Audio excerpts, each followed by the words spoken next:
Johnny Pitts here with cityCURRENT, powered by Lipscomb Pitts Insurance, to give you the monthly Pitts three-peat. Number 1, Luther Towers near the U of M will be transformed into high-end apartments for all ages.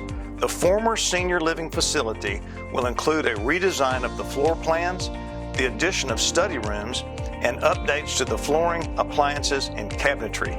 This means even more housing options near our booming U of M. Number 2, Amazon recently held meetings for potential employees interested in working at the new $200 million Memphis Fulfillment Center being built in the Raleigh-Fraser area. Amazon plans to create more than 1,000 full-time jobs at the 855,000 square foot facility. And number 3, I think I'll go order some Domino's pizza tonight.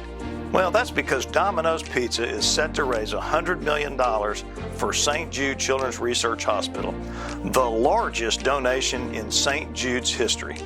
In response, St. Jude will name its newest housing facility the Domino's Village.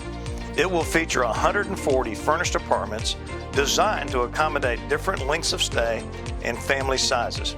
As you already know, thanks to generous donors, families never receive a bill from St. Jude. Visit citycurrent.com to share these positives with your friends.